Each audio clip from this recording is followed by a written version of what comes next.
June 18, 2023, 8 a.m., St. John's, Newfoundland, Canada. The air above the harbor was cold and damp, the kind of Atlantic morning where the mist seemed to wrap itself around you like a damp shroud. And on the deck of the Polar Prince, the support vessel for Ocean Gate expeditions, every movement was deliberate, every sound magnified against the metallic echo of steel under boots. This was not just another day at sea. This was the launch of the Titan submersible's latest mission to the wreck of the RMS Titanic, a site resting nearly 3,800 meters below the surface, a place that had claimed more than 1,500 lives in 1912, and had fascinated and haunted the world ever since. Crew members in heavy cold-weather gear worked briskly around the white, tube-shaped Titan, just 22 feet in length, running through the final checklists: pressure, hull integrity, oxygen supply levels, ballast system readiness, navigation software, calibration. Insulated jackets rustled in the wind, radios crackled with terse confirmations, and the occasional clank of tools striking the metal of the sub echoed in the crisp morning air. Inside, the atmosphere was different, confined, intimate, the cabin offering space for only 5 men,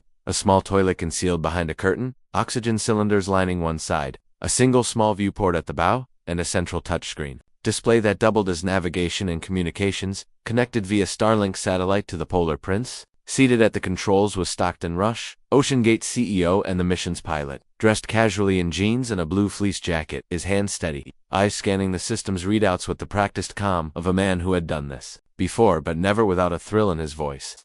To his right sat Shahzada Dawood, a Pakistani-British businessman with an adventurous streak, wearing a navy windbreaker, and beside him, his 19-year-old son Sulman, dressed in a gray hoodie and holding a Rubik's Cube he planned to solve at the wreck site, perhaps setting an unusual undersea record. Across from them was Hamish Harding, a British billionaire adventurer with a resume that read like fiction: space flights, polar treks, aviation, world records, and finally, Paul Henry Nargeolet, a French maritime expert often referred to as Mr. Titanic, a man who had been to the wreck more than 35 times, his weathered face calm, almost paternal. At precisely 8:15 a.m., after the last safety call was made, the heavy circular hatch was bolted shut from the outside, sealing the 5 men into their pressurized capsule. Above, the ship's crane lifted Titan from its cradle, the sub swaying gently over the deck before swinging out past the rail and being lowered into the restless, dark blue Atlantic. Almost instantly, Stockton's voice came over the comms. Polar Prince, Titan commencing descent, calm and clear. On the surface, the mission control team acknowledged and began logging depth readings to 100 meters, 200 meters, 300 meters, the sonar's steady pings creating a heartbeat for the operation. Through the viewport, the vibrant blue of the shallows began to dim, shifting to darker, colder shades, until the only light was the faint, ghostly shimmer filtering down from above. Inside the sub, there was a sense of awe, mixed with the occasional groan of the carbon fiber hull adjusting to the immense pressure at this depth. Every 10 meters added the weight of another atmosphere, crushing against the hull with the force of hundreds of tons. The men spoke quietly, Paul Henry showing Sulman a laminated map of the Titanic's layout, pointing out where the bow lay in relation to the stern, where the grand staircase once stood, where the boilers still sat in the silt. At 1,000 meters, Stockton made another comms check. Polar Prince, Titan at 1,000 meters, all systems nominal and above. The captain noted the calm weather but kept an eye on the fog beginning to creep in from the horizon. By 2,500 meters, the last traces of natural light were gone, replaced by the beam of Titan's forward lights cutting a narrow cone into the endless black. The interior temperature had dropped, the passengers adjusting their jackets and rubbing gloved hands together as the cold seeped in. Stockton remained focused, making minor adjustments with a hand controller that looked more like a commercial gaming device than traditional submersible controls, a detail that had raised eyebrows among some in the maritime engineering community. Back on the Polar Prince, the green dot representing Titan on the sonar display continued its steady descent toward the seabed, the technicians murmuring updates every few minutes. 3,000 meters, 3,200, 3,500, and then, at 10:47 a.m., as they were closing in on their target depth, Stockton's voice came over the radio, breaking up in static. "We're just approaching the..." And then silence. On the sonar, the green dot blinked once, twice, then vanished. "Polar Prince to Titan. Do you copy?" came the immediate call, repeated twice more with no answer. The mission director told himself it was probably a temporary comms dropout, common during deep dives, but sent a ping request anyway. There was no response. The tension on deck began to climb, a few of the crew exchanging worried glances, though no one yet dared to voice the possibility that something catastrophic had occurred. At 11 a.m., still with no contact, the decision was made to initiate a formal lost-com protocol, logging the event and preparing to begin search procedures if necessary. The ocean around the Polar Prince seemed suddenly too vast, the swells, indifferent to the drama unfolding beneath them. And as the minutes stretched into hours, those aboard the support vessel began to feel the weight of the abyss below, a silent, crushing void where 5 men were somewhere out of reach, somewhere no human could simply swim to, somewhere that, without immediate answers, would soon pull the attention of the entire world. But for now, in those first uneasy hours, only the people on this one ship knew that something had gone terribly, terribly wrong. June 18, 2023, 11:05 a.m., North Atlantic Ocean, 370 miles southeast of St. John's, Newfoundland, Canada. The Polar Prince's deck, which only an hour earlier had been filled with the calm, methodical rhythm of a well-planned expedition, was now an island of tightening anxiety, floating on an endless gray sea. The fog closing in like a slow curtain as the mission director leaned over the comms console, headset pressed tight, repeating into the mic. Polar Prince to Titan. Do you copy? Titan, this is Polar Prince. Respond, each unanswered call, adding another layer of dread to the cold Atlantic air. In the cramped mission control room, the sonar display that had been the heartbeat of the dive now showed nothing were moments. A green dot had marked Titan's position, its absence more chilling than any alarm. The captain ordered an immediate systems check. Maybe the surface receiver was at fault. Maybe interference from the dense saltwater in depth was temporarily masking the sub-signal. But every diagnostic came back normal, which left only one explanation. The Titan itself had gone silent. Above the surface, the ocean was deceptively calm. A slow swell rolling under the ship, but beneath them was a world of absolute darkness, bone-crushing pressure, and temperatures just above freezing, a place where even the smallest mechanical failure could spiral into catastrophe in seconds. Stockton Rush had told passengers before the dive that the carbon fiber hull was incredibly strong, designed to withstand the extreme pressure of the deep. But experts had long warned that repeated stress cycles could weaken the material in unpredictable ways. Now, on the Polar Prince, those warnings echoed in the minds of some of the crew who had heard them, though no one yet dared to say out loud what they feared. At 11:15 a.m., the ship's captain contacted OceanGate's shore base via satellite phone, informing them of the loss of contact and initiating the company's emergency response plan. Within minutes, word reached the Canadian Coast Guard, which began assembling assets, ships, aircraft, and sonar-equipped vessels, though everyone knew that rescue at such depths was no ordinary operation. Inside Titan, if it was intact, the 5 men would be sitting in near-total darkness, lit only by the glow of the instrument screens, the oxygen gauge slowly ticking down. Every breath a reminder of the finite time they had, about 96 hours of life support under ideal conditions. Back on the surface, the crew deployed a passive sonar buoy to listen for any acoustic signals from below.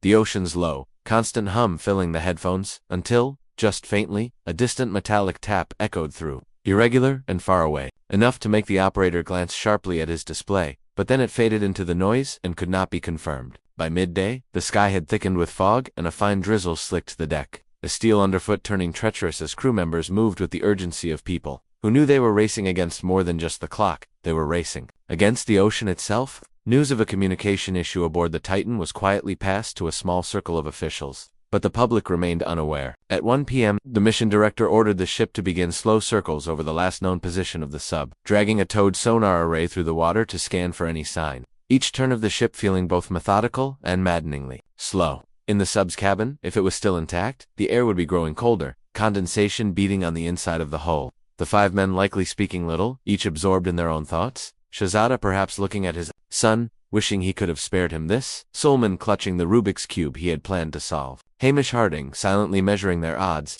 Paul Henry calculating possible failure scenarios. And Stockton scanning instruments, searching for any way to re-establish contact. But no one on the surface could know for sure, and that uncertainty was almost worse than bad news. By late afternoon, the Canadian Coast Guard had diverted a surveillance aircraft to the site, its crew dropping additional sonar buoys into the water, their bright orange tops bobbing on the surface like distant warning beacons. The U.S. Coast Guard, alerted soon after, began mobilizing deep-sea ROV teams and reaching out to the U.S. Navy for specialized listening equipment capable of detecting implosions or other anomalies. On the Polar Prince, the mission director gathered the crew in the mess hall, laying out the reality. If Titan was on the surface, they would see it. If it was below, without propulsion, it would be at the mercy of the currents or resting on the seabed, and at 3,800 meters. That was a place few machines could reach, and none quickly. By evening, the deck lights of the Polar Prince glowed. Against the thickening fog, the ocean, an unbroken sheet of blackness around them, as the ship's engines rumbled steadily through the night, holding position over the last point of contact, their ears and hopes straining for any sign. From the depths, still, the silence remained unbroken, the sonar screens blank, the comms dead, and somewhere far below, The Titan either drifted in darkness or had already succumbed to the unimaginable pressures of the deep, leaving only questions and the beginning of what would become one of the most intense and public search and rescue efforts in maritime history. June 19, 2023, 6:30 a.m., North Atlantic Ocean, 370 miles southeast of St. John's, Newfoundland, Canada. Dawn was a muted affair, the sky a pale wash of gray, the horizon barely distinguishable from the cold Atlantic beneath it, and on the deck of the Polar Prince the crew moved with the heavy-eyed precision of people who had worked through the night, their faces drawn, their radios clipped close to their jackets as the reality of nearly 20 hours without contact with the Titan began to sink in like the ocean's own weight pressing down on them. The mission director stood on the bridge, satellite phone in hand, speaking in a clipped tone to the Canadian Coast Guard's Operations Center, his eyes flicking to the charts spread across the table showing the last known coordinates of the sub, the drift patterns of the currents, and the flight paths of incoming aircraft tasked with scouring the sea. By now, the situation was no longer a closely guarded secret. Sometime in the early hours, word had leaked to a maritime alert channel, and before long the first wire reports hit newsrooms. Submersible on Titanic expedition missing with 5 aboard. Within hours, the story was flashing across news tickers worldwide, the names of the passengers filtering into the public domain, each carrying its own weight of recognition. Billionaires, explorers, the son of a prominent businessman, and with each revelation public fascination deepened.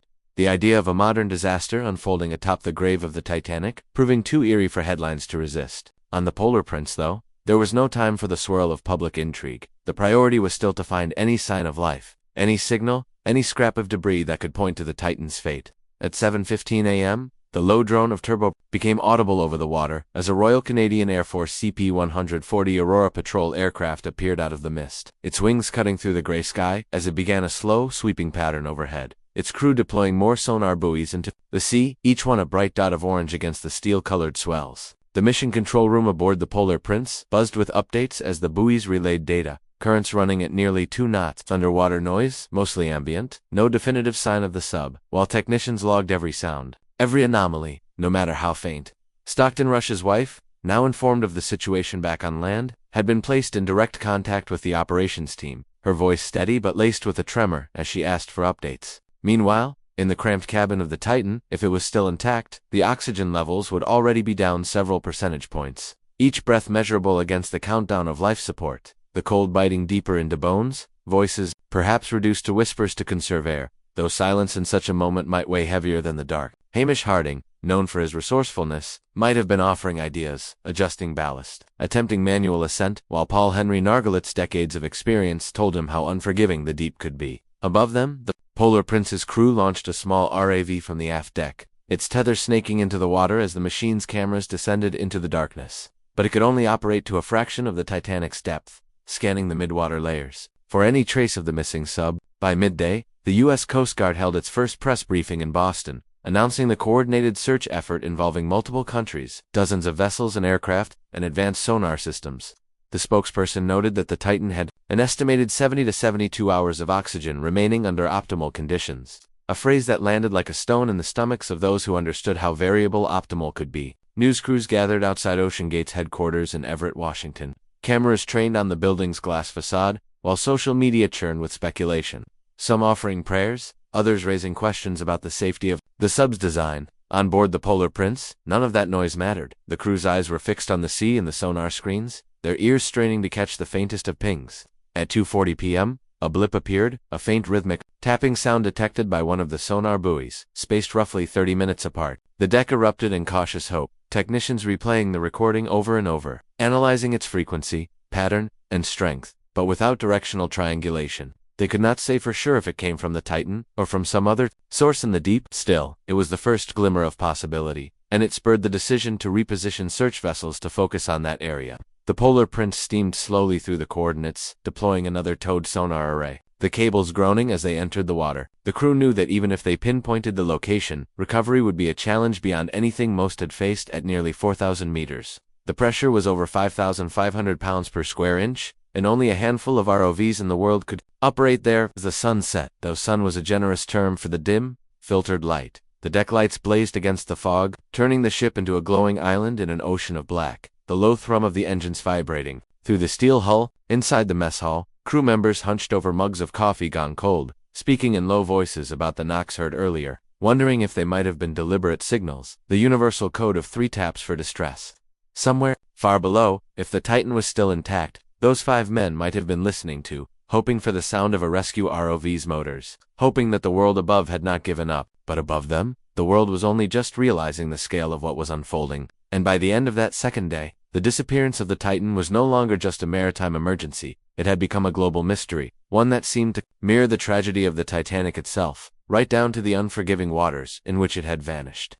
June 21, 2023, 5:45 a.m., North Atlantic Ocean, search zone near Titanic wreck site, 370 miles southeast of St. John's, Newfoundland, Canada. The third dawn since Titan's disappearance rose pale and indifferent over the endless expanse of water, the swell steady, the wind biting, and aboard the Polar Prince the crew moved with the taut, mechanical efficiency of people operating under a clock they could almost hear ticking in their heads, every second devoured by the countdown of oxygen, that now, by conservative estimates, had less than 40 hours remaining. On the bridge, the mission coordinator was bent over the latest sonar readouts, the grainy, almost ghostly patterns on the screen betraying nothing certain, while outside, the deck was alive with motion as a second ROV flown in overnight from St. John's aboard a chartered transport was assembled for deployment, its titanium frame glinting under the ship's work lights. The faint tapping noises detected the day before had reignited hope, but also intensified the urgency, prompting the U.S. Navy to quietly send in its deep-diving assets, including the flyaway deep ocean salvage system, while the French research vessel Adeline steamed toward the scene carrying the legendary Rove Victor 6000, one of the few machines capable of reaching the Titanic's depth. In the mess hall, mugs of coffee trembled slightly on the tables as the Polar Prince's engines rumbled, not from movement now, but from the constant hum of generators powering equipment, and in a quiet corner, one of the crew scrolled through news updates on his phone, the headlines growing more frenzied. Billionaire explorer's fate uncertain. Oxygen deadline looms. Mystery sounds detected. By mid-morning, the Canadian Coast Guard ship Anne Harvey arrived, her decks bristling with additional sonar gear, her crew joining the search effort, and above them the CP-140 Aurora aircraft made another slow pass, dropping fresh sonar buoys into the sea with small splashes barely visible from the ship. The weather, mercifully, was holding light wind, calm seas, but the vastness of the search grid meant even in perfect conditions, they were looking for something barely larger than a minivan in an area the size of Connecticut. Below the surface, the Titan's passengers, if still alive, would now be feeling the full physiological effects of low oxygen, dizziness, confusion, and the creeping numbness of hypothermia, the interior temperature likely near freezing, as the metal hull wicked away body heat. The thought was unbearable for those above, but it drove them harder at 11:10 a.m. The new ROV slid into the water, its tether spooling out smoothly, the onboard cameras switching from the washed-out light near the surface to the ink of the deep beams from its twin spotlights cutting cones into the darkness. The operators guided it down past strange, drifting marine snow, past schools of fish startled by the intrusion, deeper and deeper until the readout climbed past 2,000 meters, then 3,000, the pressure gauge showing forces that would crush any unprotected structure instantly. Onshore, the U.S. Coast Guard's second press briefing drew hundreds of journalists, the spokesperson confirming the detection of consistent underwater noises but warning that analysis was ongoing and their origin was unconfirmed, urging the public to understand the difficulty of locating and recovering something at such extreme depth on the Polar Prince. That statement was received with mixed feelings, a careful choice of words designed to temper hope, but in the cramped control room, hope was all they had left to keep working. By late afternoon, the French ship was only hours away, and the plan was already in place. Victor 6000 would be deployed directly over the area where the knocks were heard, while the American salvage system would stand by to recover the sub if found. As daylight waned, the sea took on that peculiar glassy calm that sailors say can feel ominous, the quiet broken only by the hiss of the wind against the railings and the low murmur of voices on the bridge. Somewhere deep below, if the Titan was intact, those aboard might have been listening for those same ROV thrusters that now churned the water above them, each sound a possible sign of salvation. On land, families of the missing gathered in private rooms provided by Ocean Gate, faces drawn, hands clasped, their own clocks ticking loud in their hearts. The truth, unspoken but present in every glance, was that the oxygen window was closing, fast, and with it the chances of a live rescue, yet no one dared to speak of the alternative. Not while the searchlights still shone, not while the ROV's cameras still peered into the black, not while the ocean kept its secrets for just a little longer. And so the work continued into the night, the Polar Prince standing in the silent expanse, its decks bathed in harsh white light, the crew pacing and watching and waiting as the deep decided whether it would yield its answers before the clock reached zero. June 22, 2023, 6:45 a.m., North Atlantic Ocean, search zone near Titanic wreck site, 370 miles southeast of St. John's, Newfoundland, Canada. The fourth dawn since Titan's disappearance broke cold and gray over a restless sea, and though the light had returned to the surface, below it the abyss remained as impenetrable and silent as ever. A black vault, hiding the answer to a question the world had been asking for days. Where was the submersible, and was there still time to bring its 5 passengers home alive? Aboard the Polar Prince, sleep was a luxury no one had truly had since the crisis began. And now, bleary-eyed crew stood shoulder to shoulder in the control room as the latest sonar scans were reviewed, their eyes flicking from the grainy images to the clock on the wall, which told them the oxygen deadline was now only hours away, a cruelly finite number that loomed over every decision. Outside, the deck was slick with salt spray as yet another aircraft droned overhead, its engines, a distant thrum, dropping fresh sonar buoys that bloomed on the control room's screens as small dots in a vast emptiness. Just after 7:20 a.m., the French research vessel, Le Talent, finally arrived and began deploying the Victor 6000, the yellow and black ROV slipping beneath the waves with quiet precision. Its operators in France linked in real time through a transatlantic feed, guiding its descent toward the seafloor 12,500 feet below, where the Titanic lay shrouded in darkness. In the mess hall, hushed conversations tried to avoid the subject that was on everyone's mind, the grim math of air consumption, but the constant presence of journalists on deck, their camera lenses pointed like rifles toward every movement, made it impossible to escape the pressure. By mid-morning, the Victor 6000's cameras had reached depths where the water temperature hovered just above freezing, the light from its twin beams falling on strange, alien seafloor creatures that pulsed and drifted in the current. And then, at 10:48 a.m., the call came through from the ROV operator's station. An unusual debris field had been spotted, scattered across the seabed about 1,600 feet from the Titanic's bow. The feed switched in the Polar Prince's control room to show it, fragments of white and gray composite material, twisted and torn, lying at odd angles in the sediment. A murmur rippled through the room, followed by a suffocating silence as the implications began to settle like weight on their shoulders. More wreckage appeared as the ROV panned a section of the landing frame, part of the tail cone pieces unmistakably belonging to the Titan. In that moment, the nature of the mystery shifted from a desperate search for survivors to the painstaking documentation of a disaster site, and though no bodies were visible, the destruction told its own story, a catastrophic implosion, likely instantaneous, that had destroyed the sub in milliseconds, killing all aboard before they could even register what was happening. The news, once confirmed by the U.S. Coast Guard, swept across the ship like a cold wind, reaching the deck where crew members paused mid-test, their eyes dropping to the sea, and to the families gathered in a private room, where OceanGate representatives spoke in quiet, measured voices, telling them what they already feared but had clung to hope against. On shore, news outlets broke the story within minutes, and social media erupted with shock, sorrow, and debate over safety regulations, over the risks of extreme tourism, over whether the wreck of the Titanic had claimed yet more lives in a grim echo of its own tragedy. Yet on the deck of the Polar Prince, there was little discussion, only the steady work of retrieving the ROV, securing the data, and preparing the official report for the authorities. The men and women here understanding that their role now was to give closure, however painful, to those waiting on land. By late afternoon, the sea had calmed to a glassy stillness. The horizon, a seamless blend of steel, blue, water, and cloud, as if the ocean itself were erasing all trace of what it had just taken, leaving only the knowledge carried back by the ships and their crews. At 5:32 p.m., the Coast Guard held its press conference, confirming the implosion and the loss of all 5 passengers. Stockton Rush, Hamish Harding, Shahzada Dawood, and his son Suleiman, and Paul Henry Nargeolet, names now etched into maritime history, their final journey ending not with a triumphant return to the surface, but in the crushing dark beside the Titanic they had come to see. The official statement described the debris field, the analysis of the pressure hull fragments, and the likelihood that the event had occurred on the first day of the dive, possibly just hours into the descent, meaning that the search over the past 4 days had been, unknowingly, for remains, not for lives, a truth that hit hardest among those who had manned the sonar, flown the aircraft, or piloted the ROVs,